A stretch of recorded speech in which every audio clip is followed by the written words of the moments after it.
song. May the Lord God bless you. This is Matalo TV coming to you live from our studios this very particular day. It's my hope that the Lord has kept you well and you are very much ready to continue learning the topic that from the topic where we have already started. And I believe as you continue learning, you continue getting enlightened, and many good things will come your way. Please, I would like to request humbly to all of you that are following us through our various channels or through our various social medias. Please, if you are connected to Matalo TV, make a point of allowing me to know that we are already on air. And please help them join the topic of the day through linking with Matalo TV. I just want to request those that are following us through Facebook, please allow your friends, those that are far and wide, to connect Matalo TV, and also them that are following us through YouTube, please continue subscribing, and please urge as many as possible to continue subscribing in order for all of us to join this move and help the boy child understand themselves and grow in the right order. To those that are following us through Twitter and Instagram, just do the same and the Lord will bless you. Them that are following us through TikTok, it is also my humble request that you connect with many and let many know that we are already on air. I know that we have started a journey, and our topic has been why the boy child is growing weak by the day. And that's where we are going to go, to get back. And I believe as we continue sharing more of this information, many will be enlightened and many will get to understand themselves. Remember, I've said it again and again that these young ones requires that they be trained on how to understand themselves. They be trained on how to live and conduct their own lives. And such we must have a people who are out to do the same. We cannot just allow things to carry by themselves, but we must get involved and get into this business of helping the boy child. Now, I want you to spare some time, because I know we are busy people, but we can spare some time for this. Remember, we have already started on the 6 stages of leadership, and we are going to go deeper into understanding these 6 stages, such that our boys will be well equipped. Now, just to allow all of us to understand where we are coming from, we started by saying the 6 stages of leadership are: number 1, that we need to understand what is called individual leadership, where a son is trained to handle their own issues and to stand by their to stand on their 2 feet, such that they will be able to lead their lives and also become the leader by themselves, not leaning on the right or on the left, but they are standing on their 2 feet. We prepare them to becoming their own leaders before they become leaders to others. Number 2 is the leading of the wife, whereby we introduce the son on how to relate with the wife and how to lead the wife. Number 3, we also teach these young ones how to become good social leaders. Now we have to train them on to understand what demands are there in social leadership, and how should we conduct ourselves when we get to that stage. So one is introduced to social leadership and what it entails to be a good leader in social leadership. Number 4, we train them to understand what we call religious leadership, because sometimes people get so bright about beliefs and religion, and sometimes they are overwhelmed, and they run out of what is supposed to be done, or they deviate from what is supposed to happen in their life, or the kind of life that they ought to live. So we guide them and we lead them into understanding what it means to be a religious person and also contain yourself as a leader. Now, number 5, we teach them on how to manage manage their resources, and also we not forgetting that we also teach them on how to lead their children. So that is where exactly we are. And before I get started, I want just to give us some time to prepare for the lesson of the day. Please find yourself a good book, and also find yourself a good pen, because you're going to learn so many things. And I would like you to write down all that we are going to learn in order for you to put into practice that which we are about to release. And so before we get started, allow me to switch to the other side of the studio and bring to us a number.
Thanks so very much, our brother Karwege, for your sweet song. God bless you.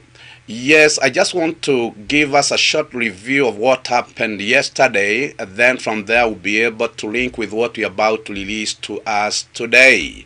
I said yesterday it was the duty of every good father, and it should also remain the duty of every good father to help their sons and daughters to choose from this world the good from the evil that is contained therein.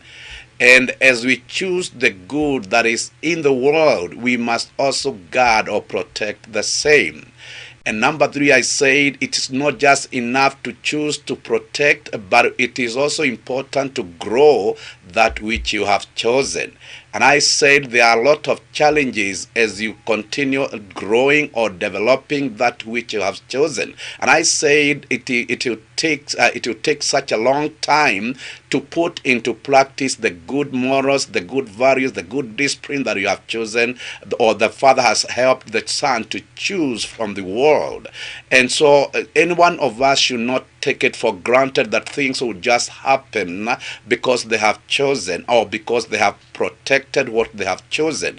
There'll come a demand that some hard work ought to carry on for you to realize the benefits therein in whatever you have chosen. So I said it's a process to grow what you have chosen, and it will take such a long time before you benefit from the same. But you must be persistent enough. You must keep focused, and you must not allow yourself to deviate from the same.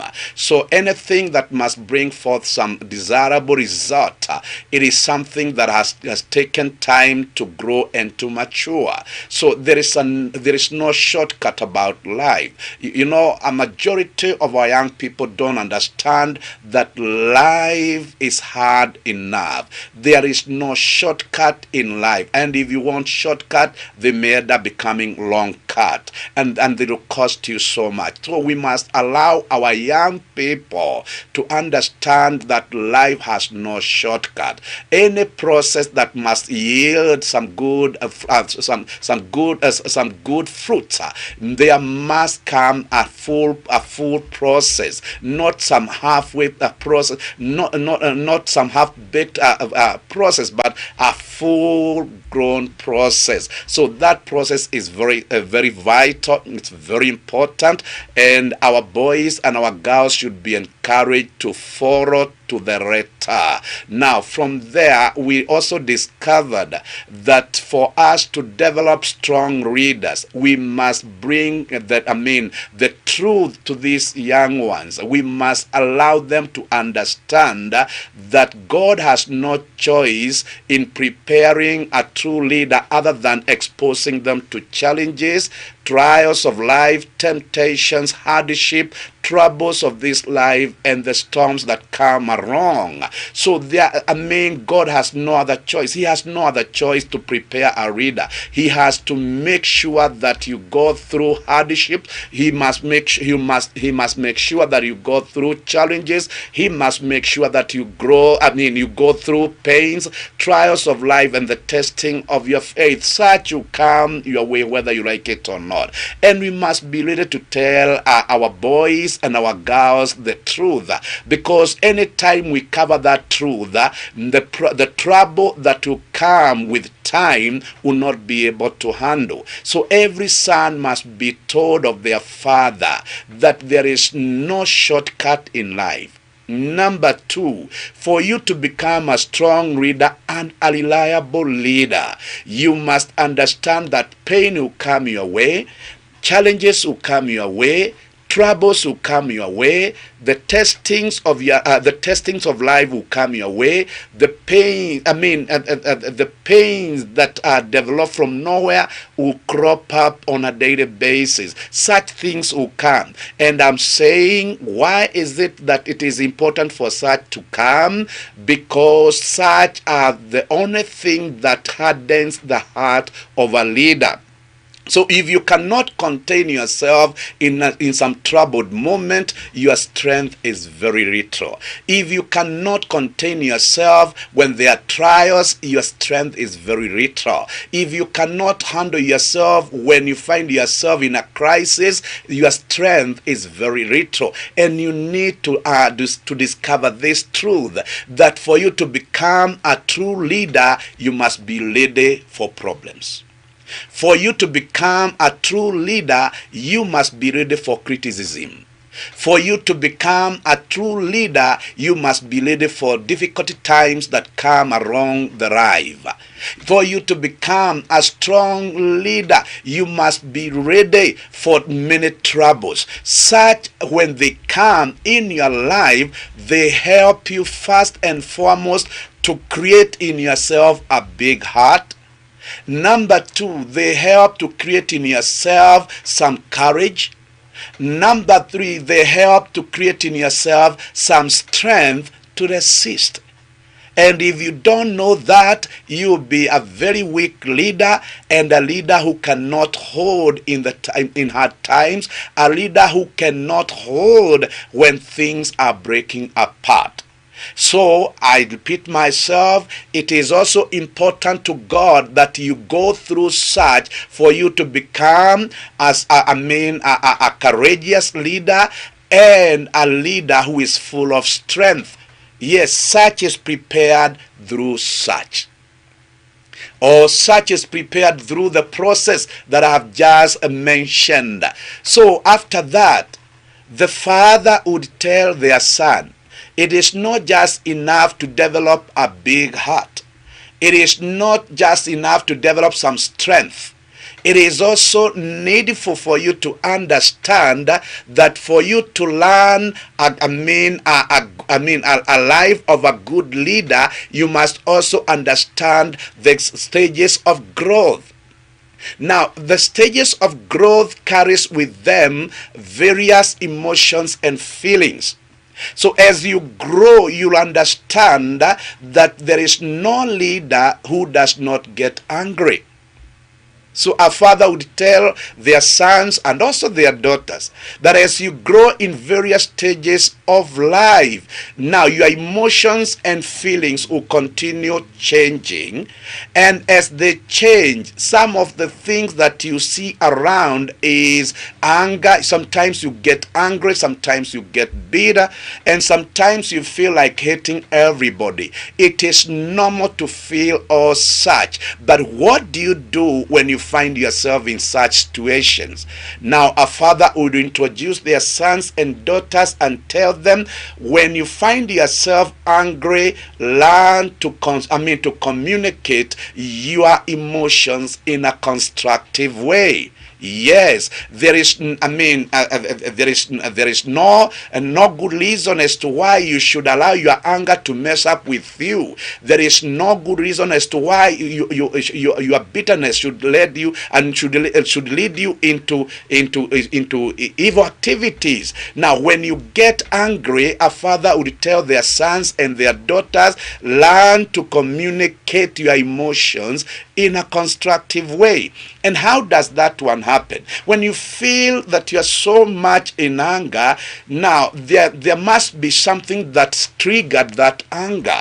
And the father would tell their son, if you are within the circles from where your anger was triggered, what you need to do before before anger explodes, you need only to change from what caused the anger and turn your mind into something else.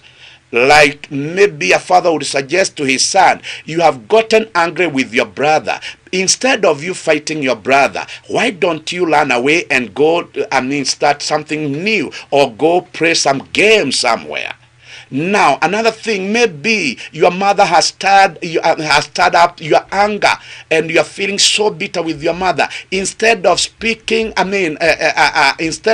speaking some rude words to your mother, why don't you run out of the house and go and engage in some other activities? One thing I have discovered out of experience is that when you learn to manage your anger, you live a very smooth life.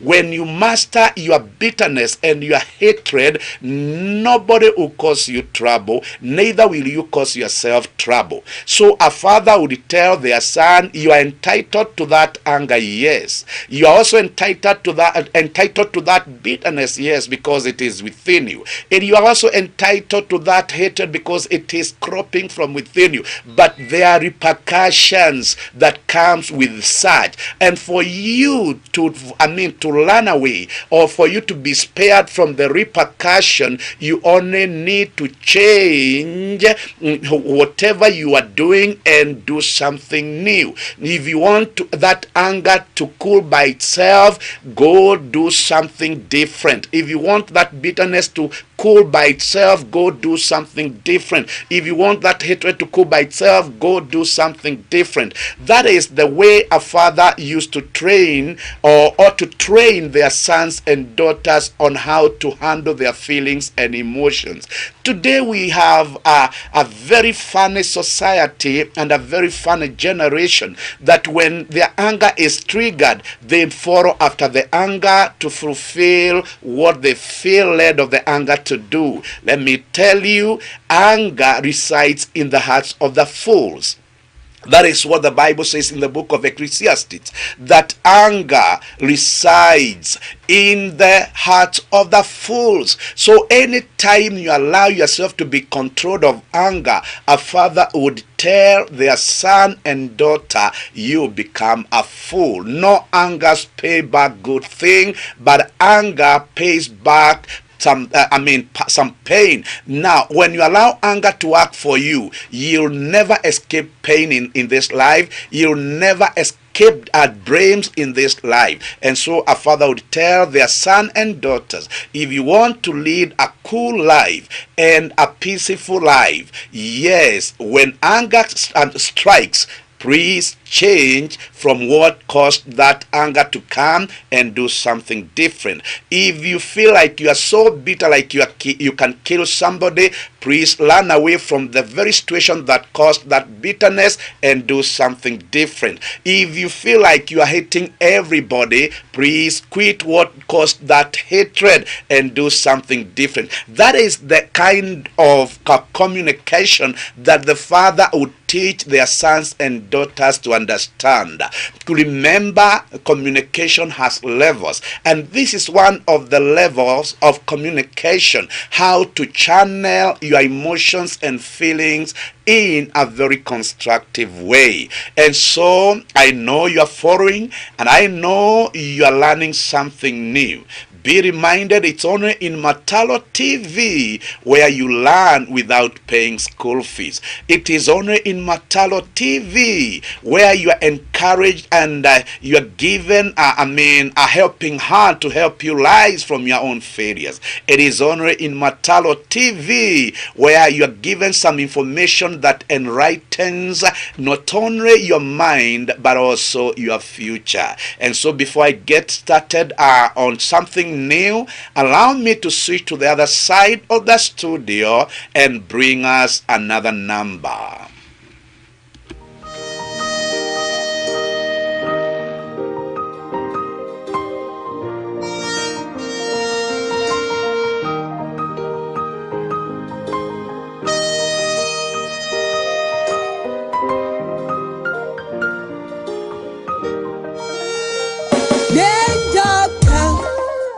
Go in there, dog and yeah, go in there, yeah, dog can go so kiangado, dog can gande wega, yeah, dog can yeah, go in there, dog and yeah.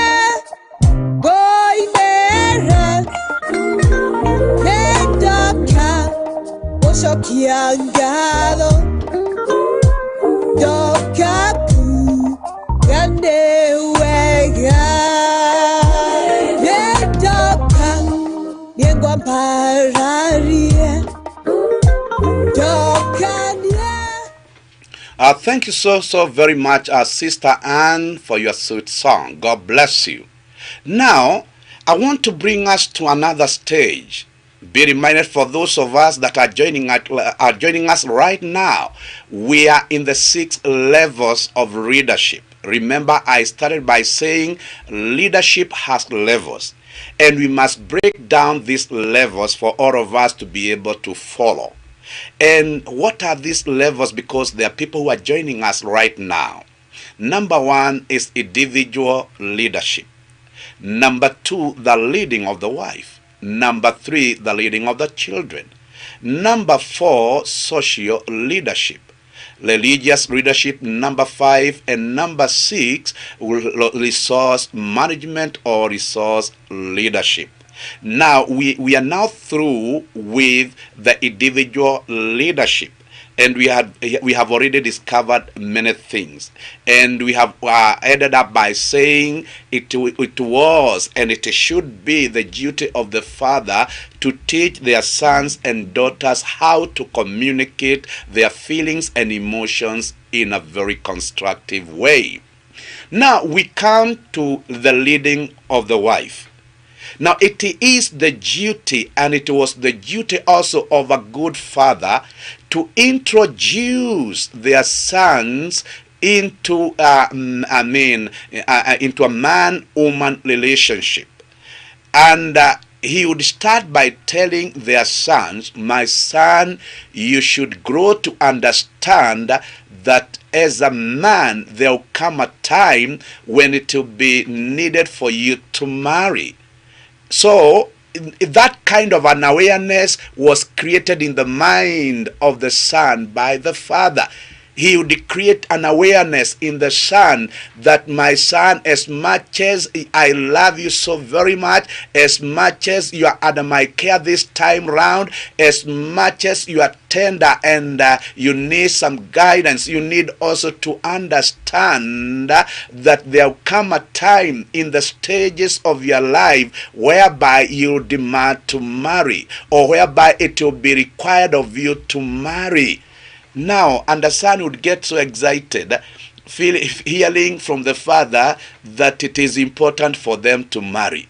And when they are growing up, they don't see the need why they should marry anybody. They feel contented with the life that they are living in the household. They don't see the trouble. They don't see the need of marrying somebody. They see that one as another trouble that ought not to be considered. But hear this: if you don't introduce such information in the life of your son, and also if you don't introduce the same in the life of your daughter, they may end up not understanding why it is important to marry. And so the first thing that the father would do is to introduce to their sons the importance of marriage. And a father would tell their son, my son, you are not like your sister. You are different. Your sister some days will grow to become a woman who desire to be married of another man. And you also grow to become a big man who ought to marry a daughter from somewhere else. So he would also be taught that because as you grow up, maybe this boy is growing together with his sisters, a father would caution his boy and tell his boy, as you continue developing, there are some desires and some rust that will come with that. You'll feel that you are being pushed by some desires to touch your sister, and the father would tell their son, never ever allow yourself to touch your sister because you have some desires and some sexual rust that are cropping up within you. A father would take time to make his son understand that it is normal for you to feel such rust, sexual rust. It is normal to feel that you need an opposite sex, but make sure you control yourself and do not expose such to your sister. So a father would tell his son, you should never, and you should never even dream sleeping with your sister, that is, having some sexual intercourse with your sister. As much as there are pressure, as much as there are urges in you, as much as there are some rust for such coming in you, never ever touch your sister. And the father would tell his son, now do you see such lust or such forces that are, or such urges that are pushing you towards your sister? And the son would say, yes, my father, there are such things that are causing me trouble. And the father would tell his son, that is why I'm teaching you the importance of marriage. Now, such urges and such lust should not be directed to your sister, but you should contain yourself and till the right time comes for you to marry a wife. So when you see such signs in you, it is an indicator that you are a real man and you are going to become a true father some days. So a father would prepare their sons to understand all that. Now let me show you some dangers here. If the father will not take time to teach their children this way, you'll find that a son will sleep with their daughter, with their sister, and a sister will sleep with their brother.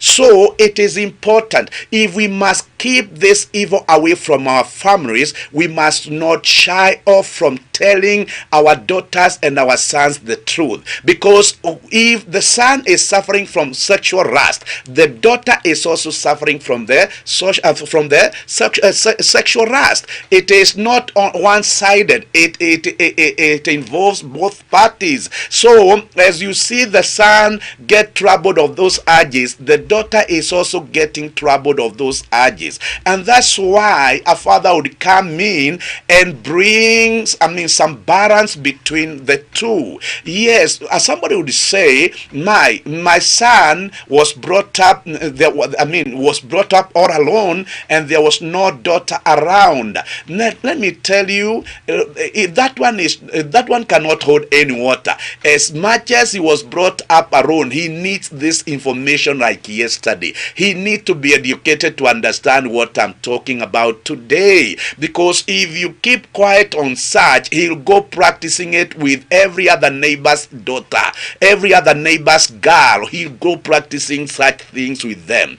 So for them not to become, not to go overboard, we need to bring them on the table and teach them these things. You know, we have parents today who assume so much and who allow their children just to discover for themselves. No, it should not go like that. It is high time that we come back to our senses and tell our children how life ought to be conducted. And so the father would go ahead and tell their son, my son, I know this time round you don't see the need for the wife in your life, and I don't suggest that you go looking for a wife, but I want to prepare you for times ahead. So if you want your son to be a winner some years to come, prepare them today. If you want your daughter to be a winner some years to come, prepare them today. And so a son would be told of his father, when your time comes to marry, you must understand certain things in life. Number one, you should understand that it is you who ought to love the girl. It is not the other way around. Now, the Bible teaches us that in the book of Ephesians, chapter number 5, from verses 22 downward there, where the Bible suggests that men should love their wife just as Christ loved the church.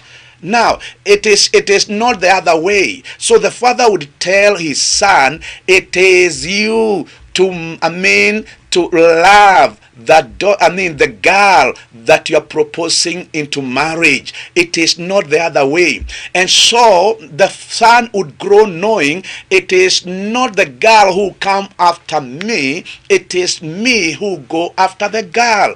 And we have our sons today who want the girls to come and approach them. That's why Matalo TV is coming live to you to remind you that we must bring together we must bring on board our sons and our daughters and teach them how the issues of life are handled. Now, the father would tell his son, it is the duty of a man to love a woman. Yes, I say it again. It is the duty of a man to love a woman. It is not the other way around. Today we have men who are demanding that women love them. It doesn't work that way. So every son who is listening to me, from today, walk out. If you have become of age, go look for a girl to love. Yes, I know there are so many boys who were never mentored of their father, and they are waiting for girls to come and approach them. No, it doesn't work that way, my son. From today, walk out and look for a girl to love. Yes, a father would tell his son, it is the duty of a man to go seeking for a girl that they should love. Yes. Number two, a father would tell his son, it is one thing to find a girl to love. It is yet another thing to understand the differences between you and the girl. Now listen to me and listen carefully. It is only the father who can, who can bring some balance between the girl and the boy. Now a boy understands himself into his own, into his own levels, and he does not understand anything about the girl. Listen to this. It is the father who used to educate his boy on how to handle and relate with women, because if you just leave it to them, this boy may demand that what he does, the girl that he loves, do the same. So it is the father who used to strike the balance and to show them how to handle themselves. The father would tell his boy, look at me, my boy, yes, you are a male and you are strong physically. Don't expect the same with the girl that you are loving. The girl that you are loving may look big and huge, but they are weak physically. So don't expect what you do with your physical strength that the girl will do the same. You carry some differences, and so don't demand so much from the girl that you are loving. You need to understand that there are issues you can handle that she cannot handle, because you are different. And the father would continue telling their sons, the way I've raised you, it is not the same way she was raised. So when that time comes, when you find a girl to love, you should go expecting some different listening, some different opinion, some different behavior, because the way she was raised up is not the way I raised you up. And so the father would create a clear picture in the eyes of their sons to understand the difference between a woman and a man. And another thing a father would tell his son is that girls are so emotional. Girls are so emotional. So when you find somebody to love, a girl to love, you must expect that they'll become emotional with the time. So a father would prepare their sons to understand daughters. We have today's sons who do not understand anything about women, and they fear women from afar. They see women like they are some strange animals who are out to devour them. Listen to this, my son. Every woman that you see around is looking for somebody who can love them the way it ought to be, not just somebody who wants to take advantage. Listen to this. It is in the word of God. It is a principle of life that it is you, young man, it is you, man, who ought to love your wife to be. Now, a father would tell his son, be ready, because women become so emotional. And they can become emotional from nowhere. Yes, you had some good relationship in the morning, but in the afternoon they have changed. A father would tell his son, now, my son, I want you to understand, they don't just become emotional anyhow. They don't just become emotional anyhow. No, they have what we call hormonal changes. So a father would introduce his son into what we call hormonal changes that takes place in the bodies of women. And so a father would tell his son, when you see them become emotional, understand they have what we call hormonal changes in their bodies, and when their hormones change, their emotions also changes. So a father would train his son to understand the kind of a human being he is bringing in his life. And before I get continued, I want to take you to the other side of the studio and bring you another number. I hope you are enjoying, not enduring. And I hope you are learning something new as a son, as a father, as a mother, from where you are tuned in. Welcome and enjoy this number.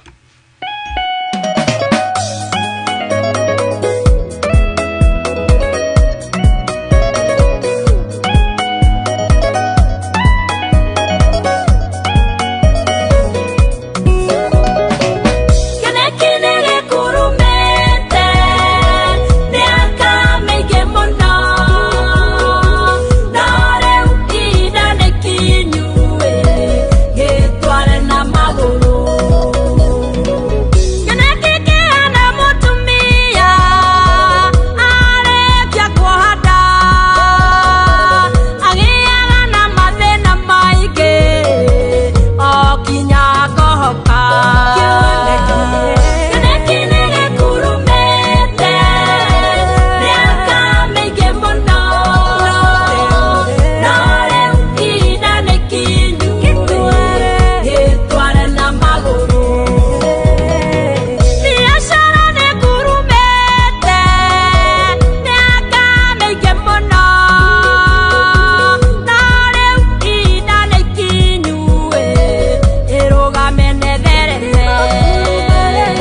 Thanks so very much, Mary Kifadi, for your sweet song. The Lord God bless you and do you good.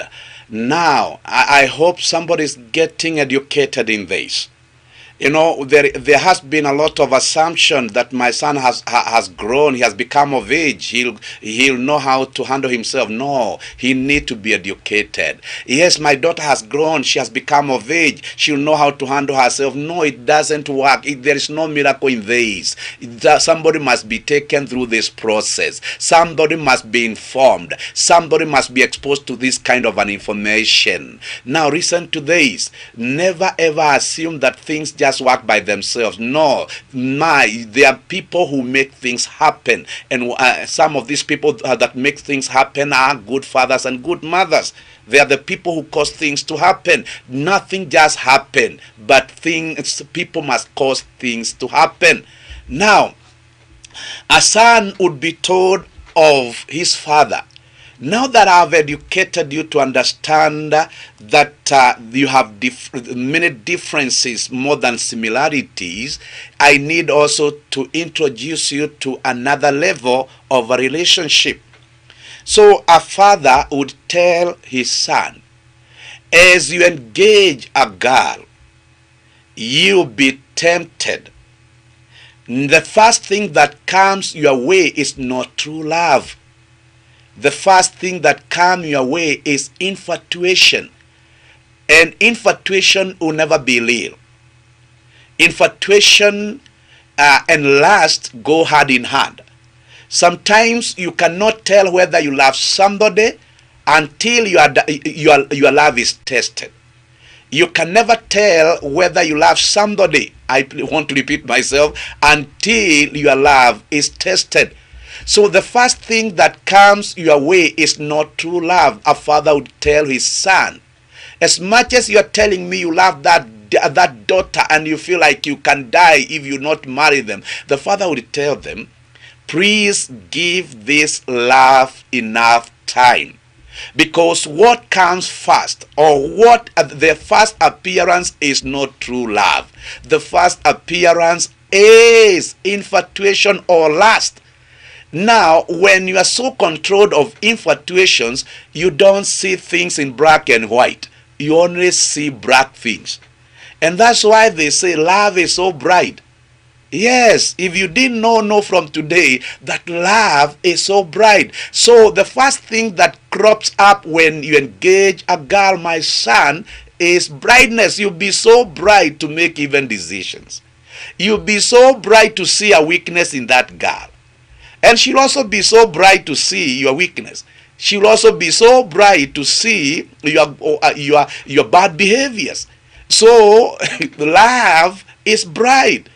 So listen to this. A father would tell their sons that why we don't just marry when we just meet for the first time. It's because that is not real. That love is not real. We need to grow that love in order for us to be able to understand one another better. And everything that has been given ample time, there are things that crop up with such. When you give everything ample time, there are many things that you discover along the way. There are many things that crop up along the way. And when they are not handled in the right way, they may end up bringing some bad results. So that's why a father would advise his son, don't marry at first sight. No, that is not love, that is lust. And allow yourself time in that for you to be able to discover many new things that will crop up along the way. Number two, a father would tell his son, every good leader runs to control themselves. So when you are so much carried away by infatuation, the only thing that you think is sex. And a father would be so open with his boy. When you allow yourself to be carried off infatuation, the only thing that you'll be thinking about that girl is the sex, or it is that time when you have sex with that girl. And a father would tell the son, my son, you may be sleeping with the wrong girl, Because that love that you are calling love, if it is not tested, you don't know that girl. So allow yourself space, allow yourself time, because if you sleep early with that girl, if you have sex early enough with that girl, you'll have bound yourself, or you'll have entangled yourself with cords that you cannot break. If she happens to get pregnant, you'll never quit that girl. You'll never run away from that reality. So a father would advise his son that control yourself, practice self-control until the right time comes. So we have so many young boys and young girls who are sleeping anyhow, and who are having sex anyhow. They don't care who they get into the bed, who they get into bed with. They don't care. They sleep with this one, they sleep with another one there, they sleep with another one. They have slept with 1,000 women, and the women have also slept with 1,000 men. Listen to this. You don't know the danger you are putting yourself in. And that's why you see a daddy is on your screen helping you to understand that it is not about sleeping with as many women as you can that makes you a leader. No, it is being able to control yourself from such that makes you a true leader, whether a girl or a boy. Now listen to this. Now, this is something that a father would tell his son, that the moment you go out sleeping with every lady around, and the daughter sleeping with every man around, you never build trust with any girl, you never build trust with any woman. Let me just repeat myself. When you go around, a father will tell their son, when you go out sleeping with any woman around, you never build any trust with any woman. And a daughter would be told of his father, if you go out sleeping with every man around, you never build trust with any man. And that is the danger that young people don't understand.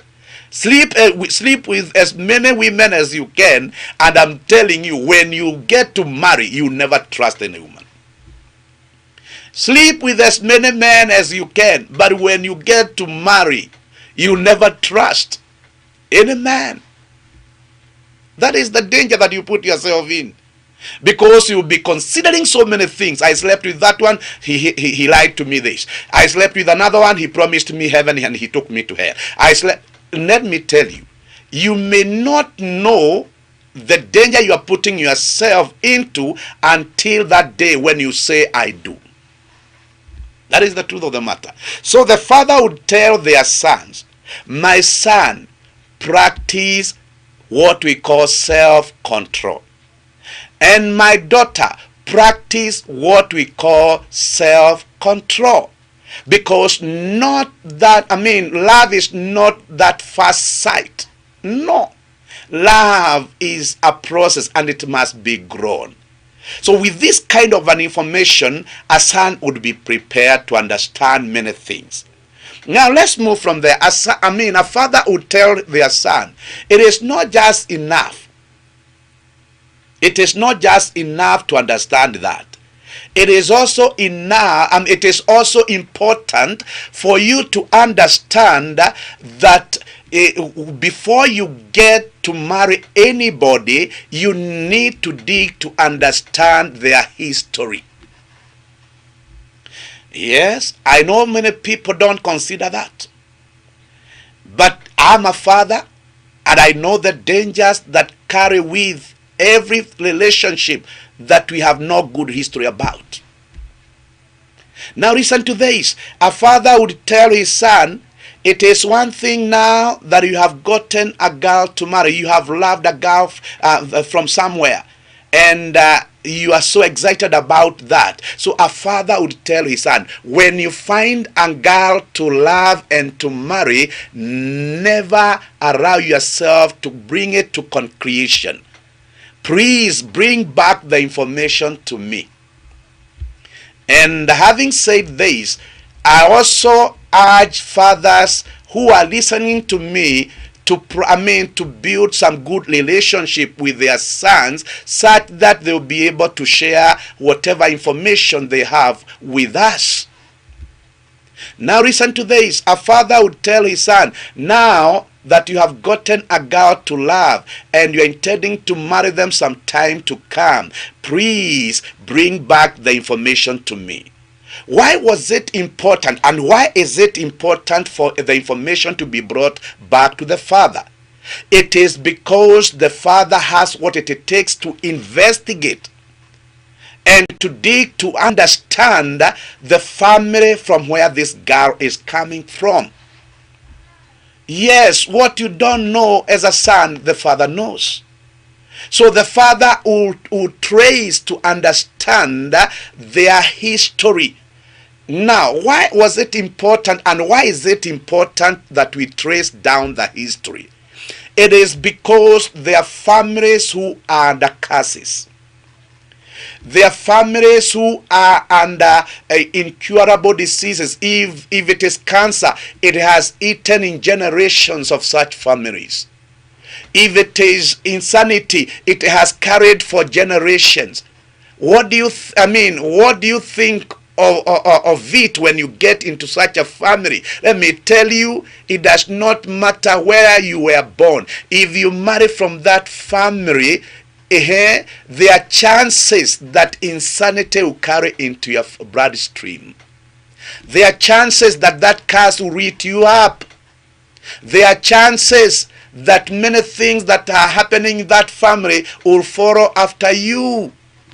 And that's why it was needful, and that's why it was very important that the father traces down the history of that family to spare their son the pain in the future. If there are people who marry and divorce, let me tell you, it will happen to you.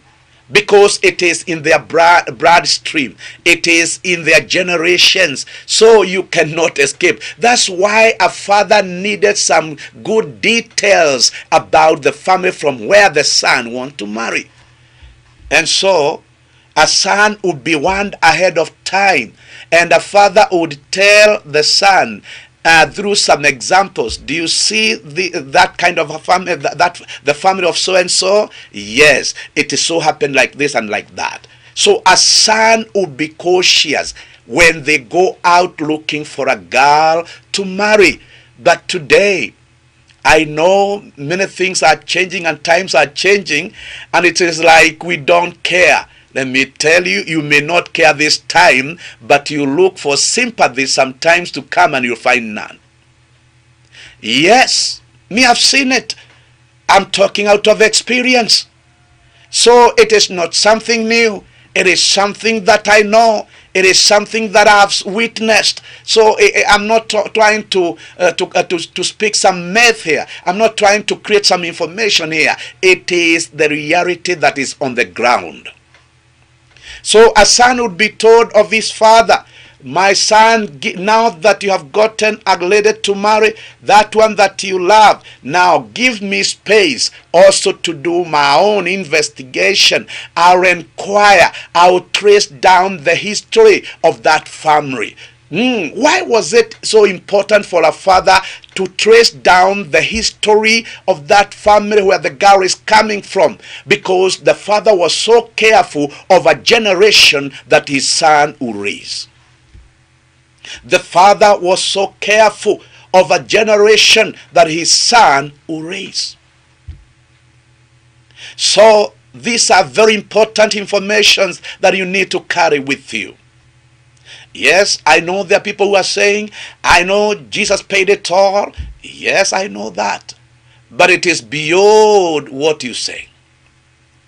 Yes, I know that. But it is beyond what you understand. Yes, for now, let me just put it this way.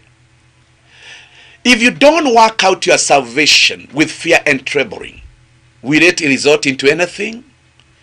The answer is no. As much as Jesus is your Savior, the Bible recommends that we work out our salvation with fear and trembling. How many people are in the churches, and because they don't work out their salvation with fear and trembling, they are fornicators, they are idolaters, they are doing all manner of wickedness in the name of I am saved. So being saved and understanding that Jesus paid it all, that's an information that you have, but you have to work it out. Now, if the curse that is eating up this family has never been worked out, why do you want to assume that it is not there?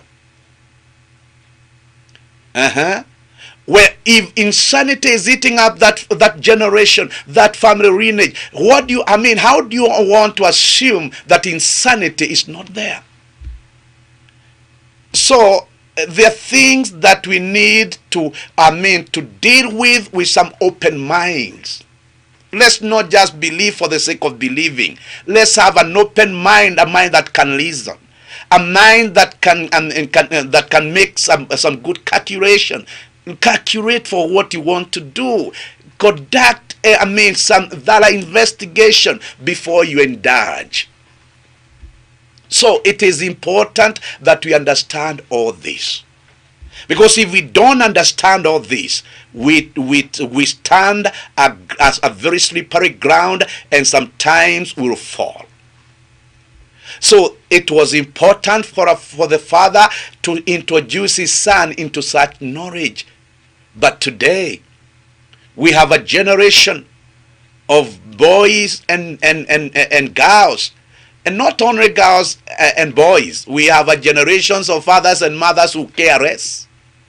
Let me tell you, you care more. If you care less today, you care more tomorrow.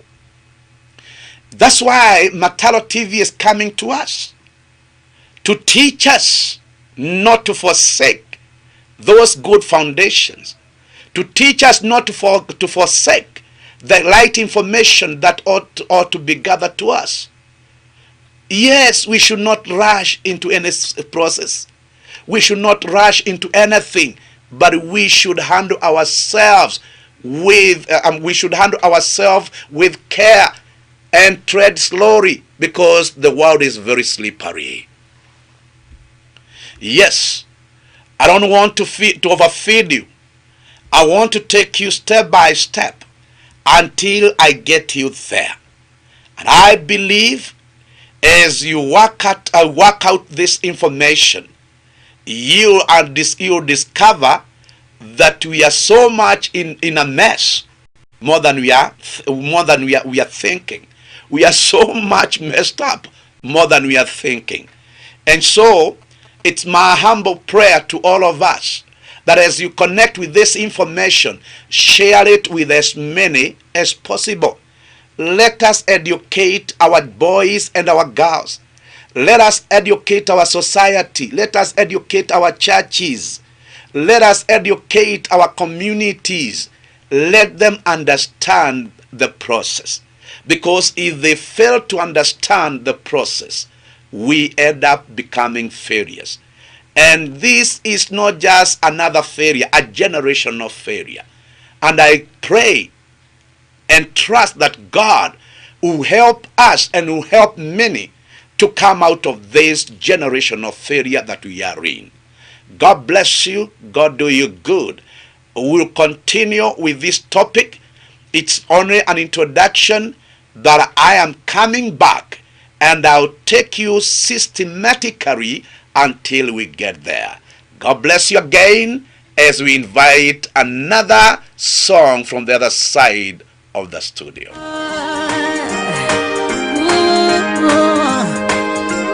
Gonna know it